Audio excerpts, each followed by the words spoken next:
কাইয়ান্তু আয়েশা তালে রাসূলুল্লাহ সাল্লাল্লাহু আলাইহি সাল্লাম, আমি আয়েশাকে রাসূলের জন্য সুন্দরী করে সাজালাম। ঠিক 8টা, 8:30, 9টার সময় আমার মা একটা ঘরে নিয়ে আমাকে ঢুকলেন। আমাকে সাজানো হয়েছে, সাজানো উচিত, কিন্তু নেল পালিশ নখে দেওয়া হারাম।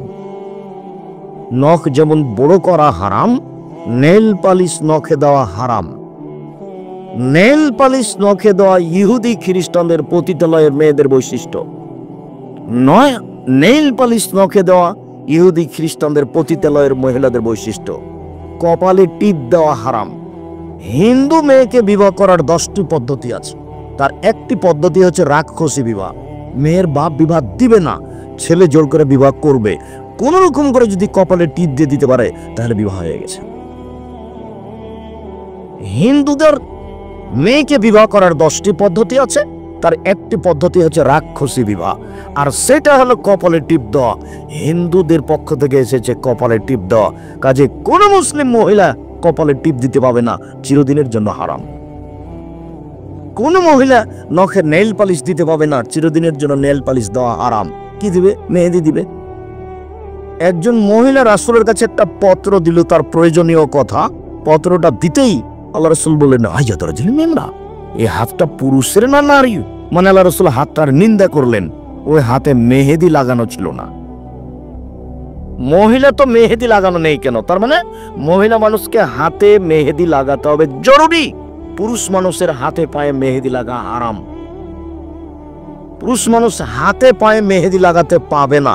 পুরুষ মানুষ মেহেদি লাগাবে দাড়ি পেকে গেলে, চুল পেকে গেলে, চুল দাড়িতে।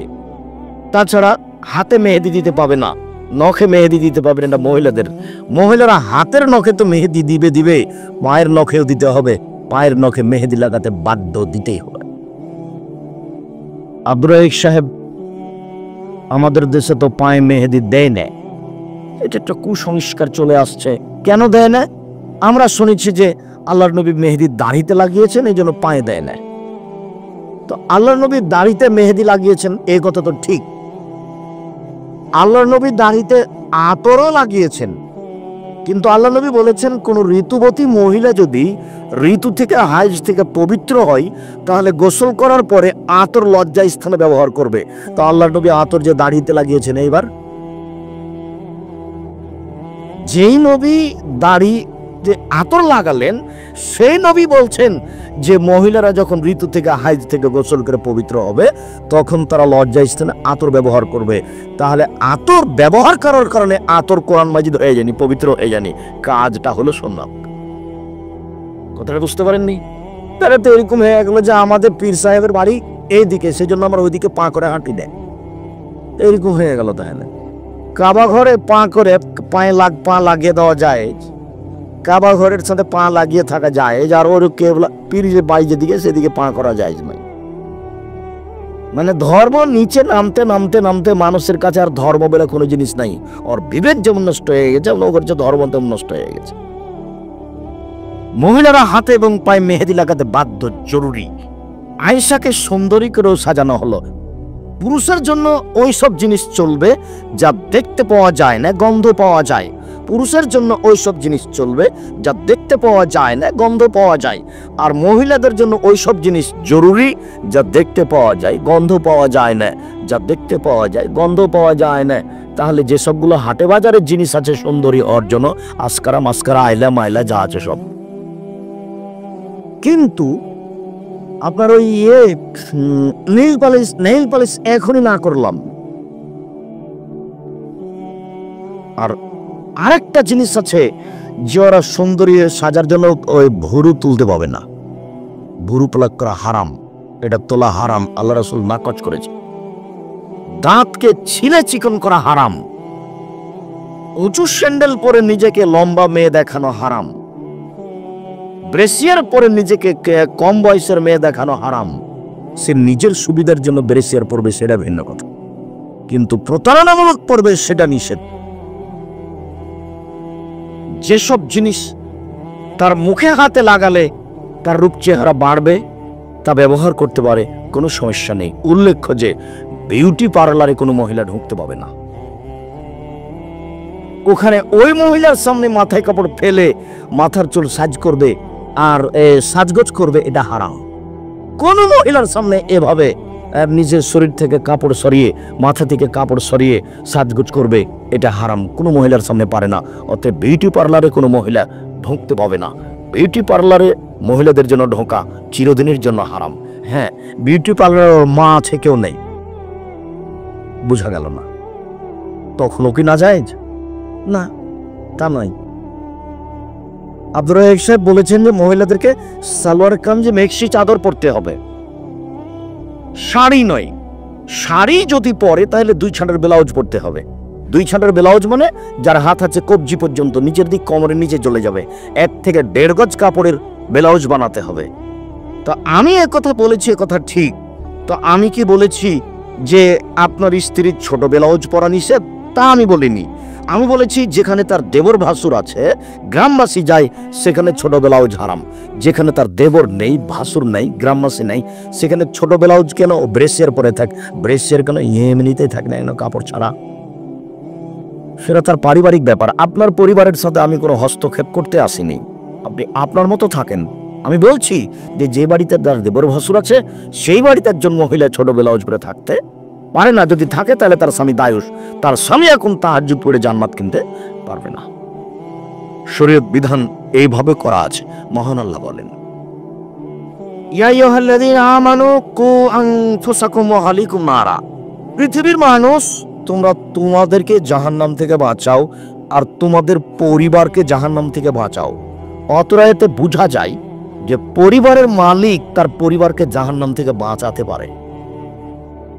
পরিবারের মালিকের হাতে আল্লাহ জিম্মেদারি দিয়ে দিয়েছেন যে তুমি তোমার পরিবারকে জাহান্নাম থেকে বাঁচাও। এই ছেলে, দয়া করে মধ্যে থেকে কোনো বাচ্চা যেন না উঠে, এ ব্যাপারে আপনারা খেয়াল করে থাকবেন। আমি আপনার বিরক্তির আগেই বক্তব্য শেষ করবো ইনশাল্লাহ। আমি অত কোরআন হাদিস জানি না যে আব্দুল্লাহ বিন ফজল রাহিমের মতো ফজরের আজান পর্যন্ত বক্তব্য দিব। আমার অত জানাও নেই, আমি অত পারিও না।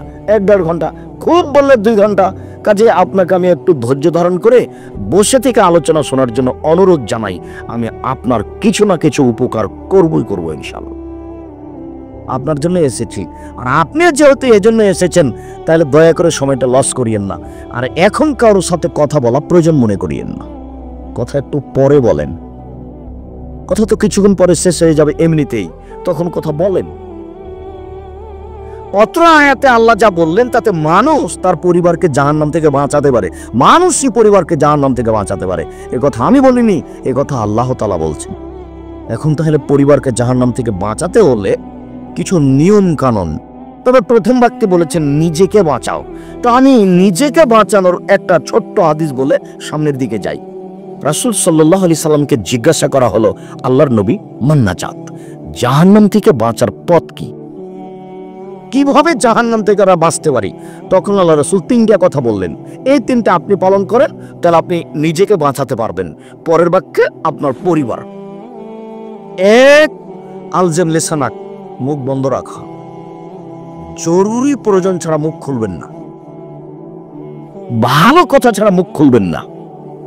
নির্বাচন করতে গিয়ে তো মানুষের বদনাম করে জীবনটাকে ধ্বংস করেছে, আর বদনাম ছাড়া চলেও না, যেহেতু তার প্রতিপক্ষ আছে একজন সবসময়। তখন আপনাকে কিছু না কিছু করাই লাগবে, বলতেই হয়। যার জন্য এ পথই যাবেন না। বাপের জমি জায়গা আছে কিছু, আরে কিছু না আছে 10 কাঠা জমি তো আছে, ওখানে বেগুনের চাষ করে খান। এখানে কেন? আসসালামু আলাইকুম জনগণ, আমি যেটা দায়িত্ব নিয়েছিলাম আমার ভুল হয়ে গেছে, আমি গেলাম, আসসালামু আলাইকুম, আপনারা কি করবেন করেন। তার মানে হকের উপরে টিকে থেকে বাপের জমিদারি নষ্ট করে দায়িত্ব পালন করে পরকাল হারাতে রাজি নই। কি দরকার?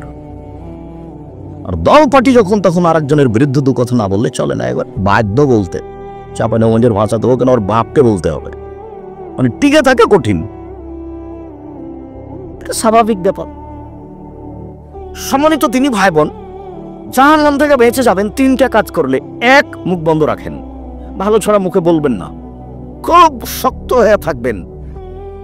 2, অলিয়াসাবাই, তো জরুরি প্রয়োজন ছাড়া বাড়ির বাইরে যাবেন না। দোকানে কিছু জিনিস কিনতে গেছেন, 1 কেজি লবণ আর 100 মরিচ, এইটুকু নেওয়ার পরে 1 মিনিট দোকানে দাঁড়াবেন না। কেন? ওখানে আরো 2 জন বসে আছে, আরেকজনের বদনাম করছে। ওখানে আপনি কানে দিবেন না, জরুরি প্রয়োজন ছাড়া বাড়ি ত্যাগ করবেন না। পুরুষ মানুষ জরুরি প্রয়োজন ছাড়া বাড়ির বাইরে যেতে পারে না। বলেন তো আপনার বউ কিভাবে বাইরে বাজার করতে যেতে পারে? আপনি কি মরেছেন? আপনার বড় ছেলে কি মরেছে কাপুরুষ? বউ কেন বাজারে? বউ কেন বগুড়া যাচ্ছে? বগুড়া বাজারে তো মহিলাদের ঠেলে ভিতরে ঢোকা যায় না। তো কারো কি স্বামী নাই? সবাই কি স্বামী মুক্ত মহিলা? কারো স্বামী নেই, কারো ভাই নেই। কেন কেন যাবে সে? কই আমাদের তো চলে, বছর বছর যাবত চলে, আমাদের চলছে, তো আমরা তো দুনিয়াতে বেঁচে আছি, আমাদের তো কোনোদিন বাজারে যাওয়া লাগে না, আমরা তো এই দুনিয়াতে আছি বেঁচে, কোনো সমস্যা হয় না। আপনার কেন সমস্যা? আপনার কেন বউ যাবে বাজারে? ও কেন কাপড় কিনতে যাবে? ও কেন জিনিস কিনতে যাবে? পুরুষ মানুষ আপনি জরুরি প্রয়োজন ছাড়া বাড়ির বাইরে যাবেন না, জান্নাত হবে। 3 পাপের জন্য কাঁদবেন। রাসূল সাল্লাল্লাহু আলাইহি ওয়াসাল্লাম বলেছেন, কেউ যদি আল্লাহর ভয়ে কাঁদে তাহলে ওর জাহান্নামে যাওয়া ওইরকমই অসম্ভব গাভীর বাঁট ওলান বান থেকে দুধ বের করে ভিতরে ঢোকানো যেমন অসম্ভব। গাভীর বাঁট বান থেকে চাপ দিয়ে দুধ বের করে ভিতরে ঢোকানো যাবে, এইটা যেমন অসম্ভব আল্লাহর ভয়ে কাঁদে যে তার জাহান্নামে যাওয়া তেমনি অসম্ভব। 3টে কাজ করেন, জান্নাত হবে, জাহান্নাম থেকে বেঁচে যাবেন। আপনি বেঁচে গেলেন, এখন পরিবার। কয়েকটা জিনিস পরিবারকে জাহান্নাম থেকে বাঁচাতে হবে। 1, পরিবারের ছেলে মেয়েকে শিরক করতে দেওয়া যাবে না।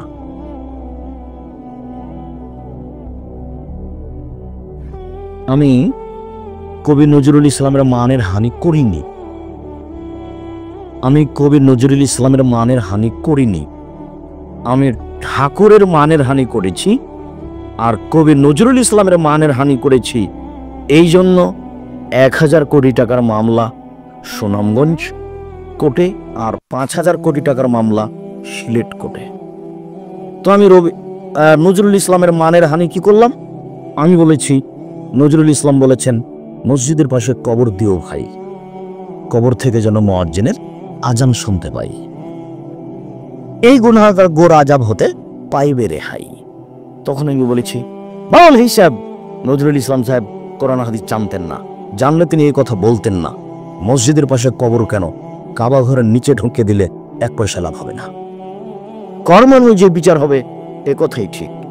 আমি এই কথা বলাতে নজরুল ইসলামের মানের হানি করেছি বলে আমার বিরুদ্ধে মামলা করা হয়েছে। ঠাকুর তো আপনাকে মানুষই মনে করে না, ঠাকুর আপনাকে পশু মনে করে। যখন আপনি ঢাকা বিশ্ববিদ্যালয় খুলতে গেলেন তখন ঠাকুর বলছে কলকাতা থেকে, ওরা বাংলা ভাষা জানে না, বেটারা বিশ্ববিদ্যালয় বানাবে। বঙ্গভঙ্গের বিরুদ্ধে আপনাদের নিন্দা করে একটা কবিতা লিখেছিল 25 লাইনের, কলিকাতা প্রেস ক্লাবে পড়েছিল। সর্বপ্রথম এই কবিতা পড়েছিল ভদ্রলোক, জাতি যখন বিপদে ঠাকুর তখন বিলাতে, জাতি যখন বিপদে ঠাকুর তখন বিলাতে। 25 লাইনের কবিতা বলেছিল। যতবার বলছে ওমা তোমার আকাশ তোমার বাতাস, ততবার বলছে ও কালিমা তোমার আকাশ তোমার বাতাস। কোনোদিন পড়ে রেখেছেন? কোনোদিন বিবেচনা করেছেন? তখন আমি বলেছি তোর বাপের আকাশ। কি তো বুঝতে পারলাম না, আমি নাকি ঠাকুরের নিন্দা করলাম, তাই মামলা করলো। জি না, ভুল হিসাব, আমি তা করিনি। আমি নিন্দা করব কেন? আমি বলেছি শরীয়ত এরকম নয়। ছেলে মেয়েকে শিরক থেকে বাঁচাতে হবে, জাহান্নাম থেকে বাঁচালে 1 নম্বর বাপের প্রয়োজন, ছেলে মেয়েকে শিরক থেকে বাঁচানো।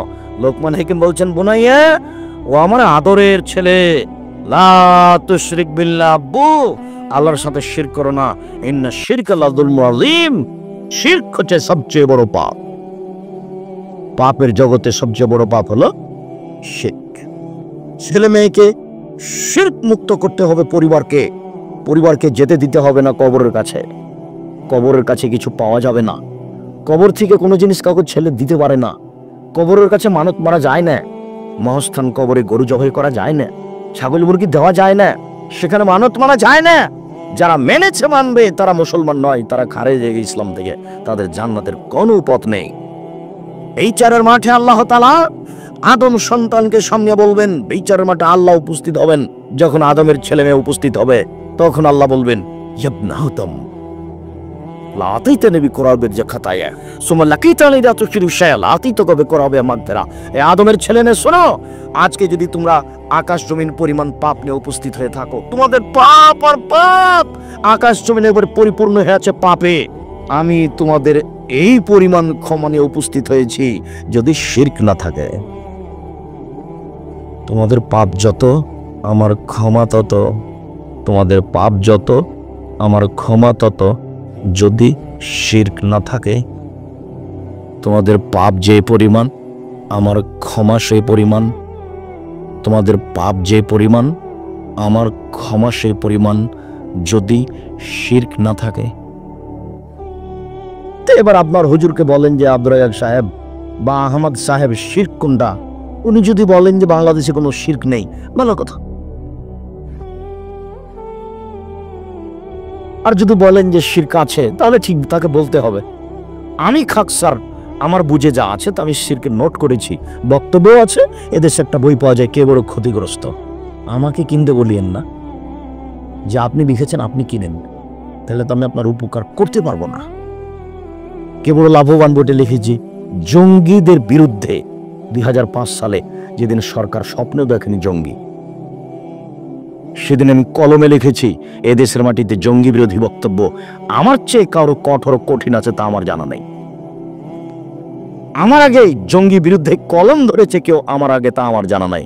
2005 সালে আমার বইটা ছাপা, বইয়ের নাম কে বড় লাভবান।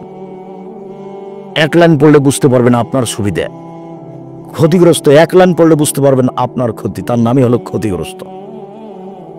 কে বড় ক্ষতিগ্রস্ত আর ওটা কে বড় লাভবান, ওতে এক জায়গাতে সিরিয়াল দেওয়া আছে, এটা শিরক, এটা শিরক, এটা শিরক, এটা শিরক, সিরিয়াল দেওয়া আছে। আর ধারাবাহিক কোথায় কোথায় কোথায় কোথায় শিরক হয় এগুলো সব উল্লেখ করা আছে। এখন আপনার ইমাম যদি বলেন যে আমাদের দেশে শিরক নাই, ভালো কথা, বিচারের মাঠে আল্লাহ বলবেন যে তোমার যদি শিরক না থাকে তাহলে তোমার পাপ যত আমার ক্ষমা তত। সেদিন কি আল্লাহও বুঝবেন না যে কোনটা শিরক? নাউজুবিল্লাহি মিন যালিক। ও তো খুব ভালো বুঝবেন, তো সর্বশক্তি মানুষ, সব কিছু দাতা, সব কিছু জানেন, তিনি আলিম, সব কিছু জানেন। ছোট শিরক, আমি কথা বলছি টিকটিকি টিকটিক করে উঠলো, আপনি বললেন হ্যাঁ আপনি ঠিক বলেছেন, ওই যে টিকটিকি বললো, তা আমি ঠিক বলেছি কি না এটা আল্লাহ ভালো জানেন। তো টিকটিকি কিভাবে জানলো? তো আল্লাহর সাথে কাউকে সমান করে দেওয়ার নাম হলো শিরক। যখনই গাড়িটা ছুটেছে ঢাকা থেকে বা গোবিন্দগঞ্জ গাইবান্ধা থেকে রংপুর থেকে, তখন থেকে বারবার কন্ট্রাক্টর বলছে, ড্রাইভার বলছে কন্ট্রাক্টরকে, ভাই মহস্থানে 10টা টাকা দিও, ভাই মহস্থানে 10টা টাকা দিয়ে দিও। কেন? তার মাথায় কাজ করছে যে মহস্থানে 10টা টাকা দিলে গাড়িটা অ্যাক্সিডেন্ট হবে না, ও কবর থেকে ঠেকিয়ে দিবে অ্যাক্সিডেন্ট যেন না হয়। এর নাম শিরক। অ্যাক্সিডেন্ট ঠেকাতে পারে কে? আল্লাহ। ড্রাইভারের ধারণাই যে ওই খবরে যে আছে সেও পারে। নাউজুবিল্লাহি মিন যালিক। তার নাম শিরক। ছেলে মেয়েকে, আহাল পরিবারকে জাহান্নাম থেকে বাঁচাতে হলে বাপ স্বামী 1 নম্বর কাজ কি করবে বলেন তো? শিখতে ছেলে মেয়েকে বাঁচাবে। তো বাপই তো শিরক বুঝে না, বাপকে শিরক বুঝার জন্য আজকে অনুরোধ জানাচ্ছি, যাওয়ার সময় যদি একটা বই থাকে কে বড় ক্ষতিগ্রস্ত, নিজে যদি পড়তে না পারেন তাহলে ছেলেকে বলবেন আবু পড়ো তো, কোথায় শিরক আছে আমি একটু অবগত হই। দেখে দেখে দেখে দেখে শিরক ছেড়ে দিবেন, ছেলে মেয়েকে ছাড়াতে বাধ্য করবেন। এদেশের জন্মগতি হচ্ছে শিরকের উপরে, এদেশের জন্ম স্বভাবই খারাপ। আপনাকে আমি বলিনি যে সৌদি আরবের একটা বাচ্চা, খুব দুষ্ট বাচ্চা, সাইকেলে চড়ে যাচ্ছে, যেতে যেতে একটা ইঁটে ধাক্কাকে উল্টে পড়ে গেছে, তখন ছেলেটা ছাল চামড়া উঠে গেছে, লাফ দিয়ে উঠে বলছে তাওয়াক্কালতু আলাল্লাহ, আমি আল্লাহর উপরে ভরসা করি। আর বগুড়া বাংলাদেশের একটা খুব দুষ্ট ছিল শয়তান, ও যাতে সাইকেলে চড়ে খুব জোরে যাচ্ছে, যেতে যেতে একটা ইঁটে ধাক্কাকে উল্টে পড়ে গেছে, ছাল চামড়া উঠে গেছে, ও লাফ দিয়ে উঠে বলছে অমুকের বাচ্চা অমুক ইট রেখেছে।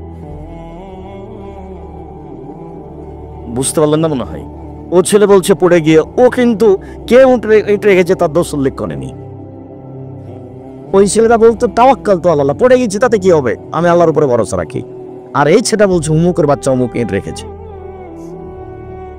এ তাওয়াক্কাল তো আল্লাহর উপরে ভরসা রাখি আমি, এই কথাই জানে না, ওর জন্মসূত্রই এরকম নয়, মাও জানে না বাপও জানে না, এমনিতে চলছে। ওর বাপ বিবাহ দিয়েছে ছেলের, তাই বউয়ের কাছে গেছে, তাই বাচ্চা হয়ে গেছে, এই জন্য বাপ। ও কিভাবে বাপ হয় সেটা তার জানা নাই, কিভাবে মা হয় তার জানা নাই।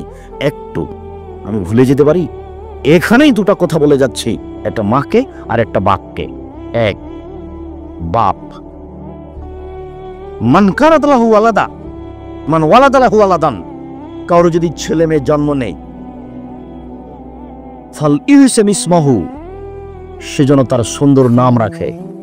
বাপ যেন ছেলে মেয়ের একটা সুন্দর নাম রাখে।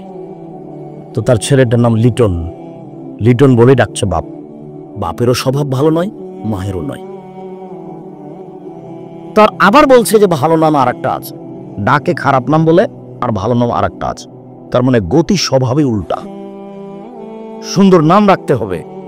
ও আদাবাহু, সুন্দর শিষ্টাচার দিতে হবে। শিষ্টাচার তো বাপ মায়ের জানা নাই, শিষ্টাচার কাকে বলে একটু পরে আমরা আসছি। খাইজা বালাগা, ছেলে মেয়ে যখন বড় হয়ে যাবে, ফলে ইজবিজহু, বাপ তার বিবাহ দিয়ে দিবে। ফাইজা বালাগা, ছেলে মেয়ে যদি বড় হয়ে যায়, অলাম ইজবেজহু, যদি বাপ তার বিবাহ না দেয়, ফাইন আসাবা ইসমান, ওই ছেলে মেয়ে যদি পাপ করে, ফানে বিসমলা আবিহে, সে পাপ তার বাপের হবে। ক্লাস শিশুতে মেয়েটাকে ভর্তি করেছেন, যায় আসে, পঞ্চম উঠেছে তখন মেয়েটা যুবতী, অষ্টমে উঠেছে তখন মেয়েটা যুবতী, ওই পোশাকে যাচ্ছে। এখন যত মানুষ দেখছে, সমস্ত মানুষের যত পাপ হচ্ছে, তত পাপ আপনার মেয়ের হচ্ছে, ওই পরিমাণ পাপ আপনার হচ্ছে, সমান সমান। এক পাপ তিন ভাগে বিভক্ত, যে দেখেছে সেই, আর মেয়েটা আর মেয়ের বাপ, কারোটা কম হবে না। এবার আপনার মেয়ে আজিল হক কলেজে পড়ছে, ভালো, ও আবার গেছে এতে চিল্লাই গেছে লন্ডন, মেয়ে এখানে পড়ছে, ধর্ম পাগল মনে হচ্ছে এদের কাছে। কি করে হয়? এটি হয় কি করে? এটা চলে কিভাবে? আল্লাহ ভালো জানে। উপস্থিত বৈঠকের দিনে মুসলিম বোন শোনেন, আপনাকে বলছে, কথা বলছো কেন? তোমার মাথায় কাপড় নেই কেন? শরম করো না? তুমি ইতস্তবোধ করো না? লজ্জাবোধ করো না? এটা দিনই বৈঠকে এসেছে, তোমার মাথায় কাপড় নেই কেন? উপস্থিত বৈঠকের মুসলিম বোন এদিকে শোনেন, এদিকে খেয়াল করেন, আপনার গল্প শুনতে আসেনি, শুধু আপনাকে বলছি খাস করে এই কথাটা। আগেরটা বললাম আপনার স্বামীকে, আপনার স্বামীর উচিত ছিল জন্মের 7ম দিনে আকিকা দিয়ে নাম রাখা। 7 দিনের দিনই আকিকা হতে হবে, 7 দিনের আগে বাচ্চা মারা গেলে আকিকা দিতে হবে না, 7 দিন পার হয়ে গেলে আকিকা দিতে হবে না। আকিকার গোশত বাপ মাই খাবে, অন্যরাকে দেওয়া যায়।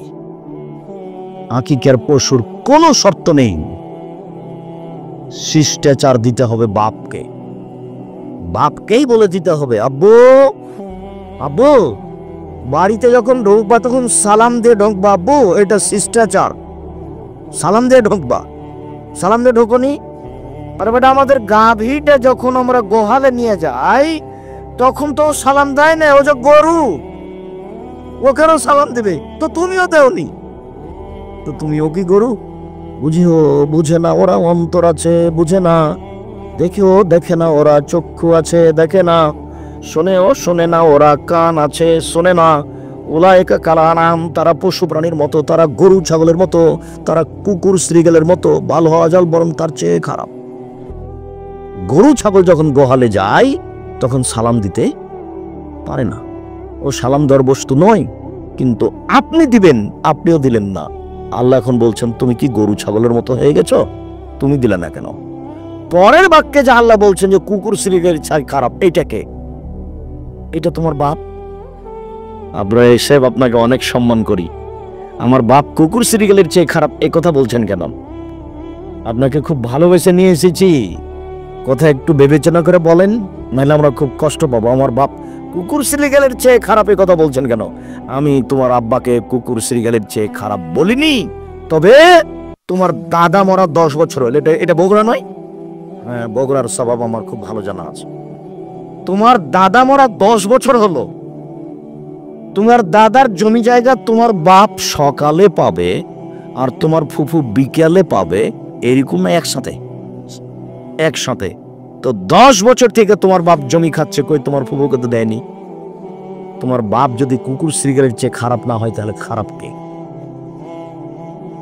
তুমি আজকে তোমার বাপকে বলে দিও, আব্বা ভাগ্য ছাড়া দুনিয়াতে আসেনি, ভাগ্য নিয়ে এসেছি আব্বা।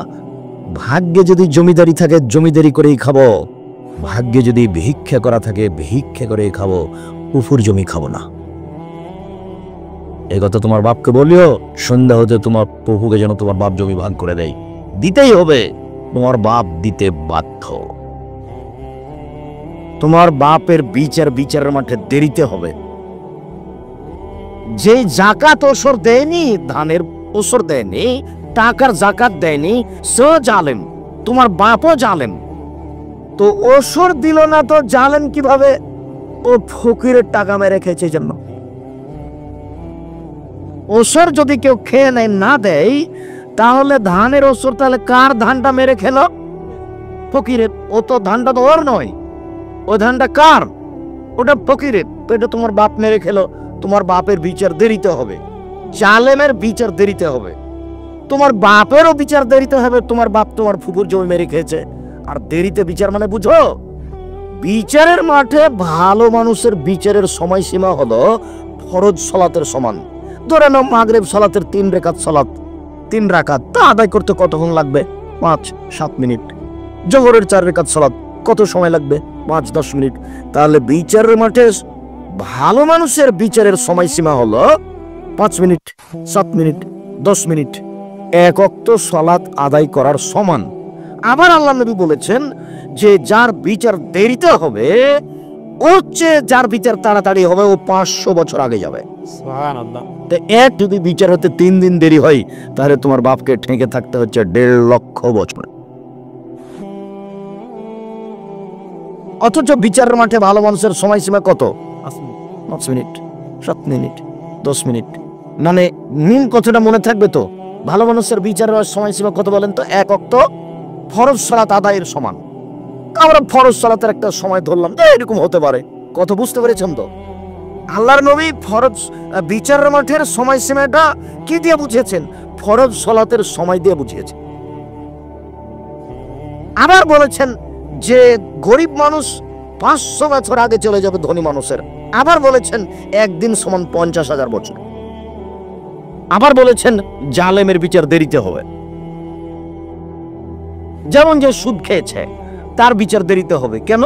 বিচারের মাঠে একটা রক্তের নদী বানানো হবে, দিয়ে ও লোককে ফেলে দেওয়া হবে, দিয়ে তার মুখের উপরে পাথর বেড়ে থেকে মারতে থাকা হবে। চলবে চলবে চলবে, তার মানে বিচার তার পরে হবে, চলবে। কত দিন দেরি হবে আল্লাহ ভালো জানে। তারপরে বিচার হয় জাহান্নাম না জান্নাত। ও সুদ খেয়েছে সেজন্য বিচার মাঠে এইভাবে। একটা লোক যাকাত দেয়নি, তো তার ধান শস্যকে সব তার কাঁধে তুলে দেওয়া হবে। ও কাঁধে করে নিয়ে ঘুরবে ঘুরবে, কতদিন ঘুরবে। আবার তার ধান টান যা আছে ওকে সাপ বানিয়ে দেওয়া হবে, গলায় তুলে দেওয়া হবে, বারবার দংশন করবে আর চলতে থাকবে। কতদিন দেরি হবে আল্লাহ ভালো জানেন। আবার যদি সেগুলো গরু ছাগল মহিষ হয় তাহলে ওকে ফেলে দিবে, দিয়ে তখন গরু ওকে সিং দিয়ে গুতাতে থাকবে আর পা দিয়ে ডলতে থাকবে। কতদিন চলবে আল্লাহ ভালো জানে। যদি 3 দিন দেরি হয় তোমার বাপের ওসর না দেওয়ার কারণে বিচারের, তারা 1.5 লক্ষ বছর দেরি হলো। আর ওইদিকে তোমার বাপ জালেম, তোমার ফুফুর জমি তোমাকে দেয়, তোমার বাপ দেয়নি, তাহলে ও তো কুকুর সিনেমার চেয়ে খারাপ। ওর বিচার কত দেরি হবে আল্লাহ ভালো জানে। তাহাজ্জুদ পড়লেও হবে না, ওইটা ভিন্ন জিনিস, সেটা ভিন্ন জিনিস। ছেলে নাই, শুধু মেয়ে, সেই জন্য বাপে কি করেছে? সবটুকু জমি মেয়েদের নামে লিখে চলে গেছে। ভাতি যারা আছে তাদেরকে দিবে না, মানে ও জাহান্নামে চলে গেছে। তো ঢুকেনি কেন? মরেনি এই জন্য। মরলেই জাহান্নামে যাবে, তার বাঁচার কোনো পথ নাই। কেন? ও জালেম, ও হক নষ্ট করেছে। ভাতিজাদের হককে কি করেছে? নষ্ট করেছে, দেয়নি।